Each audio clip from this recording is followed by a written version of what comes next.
کہ اسلام قرآن و حدیث صرف اس بات کی تعلیم اور ہدایت نہیں کرتے کہ آخری نبی حضرت محمد صلی اللہ علیہ وسلم ہی کو ماننا ہے، بلکہ جہاں یہ تعلیم دی گئی کہ آخری نبی حضرت محمد صلی اللہ علیہ وسلم پر ایمان لانا ہے، اسی طرح دوسرے نبیوں پر بھی ایمان لانا ہے۔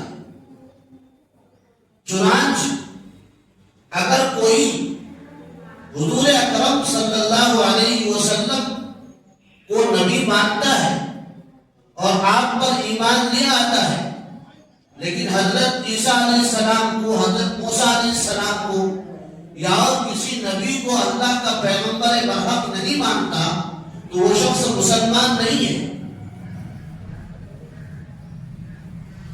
ایمان جن چیزوں سے مل کر بنتا ہے، جن چیزوں کی وجہ سے ایک شخص مسلمان کہلاتا ہے، ان میں تمام نبیوں پر ایمان لانا بھی شامل ہے۔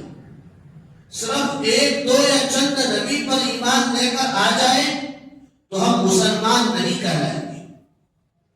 یہ مذہب اسلام کا انصاف ہے، اس کی خصوصیت ہے، اور اس کے ذریعے ایک محبت اور دعوت کا پیغام دیا گیا ہے کہ آخری پیغمبر صلی اللہ علیہ وسلم جن باتوں کو کہہ رہے ہیں، سمجھا رہے ہیں، یہ کوئی نئی بات نہیں ہے۔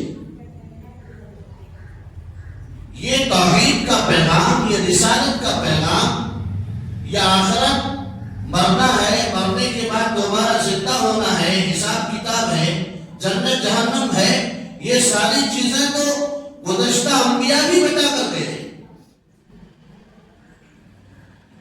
اور پھر یہ بھی یاد رکھیے کہ نبی کو نبی ماننا ہے، نبی کو اللہ کا بندہ ماننا ہے۔ ان کا مقام اور مرتبہ بہت بلند ہوتا ہے، بہت بلند، فرشتوں سے بھی بڑھ کر نبیوں کا مقام ہوتا ہے، لیکن اس کو خدا کا مقام نہیں دیا جا سکتا۔ نبیوں کو خدا کا بیٹا نعوذ باللہ قرار نہیں دیا جا سکتا۔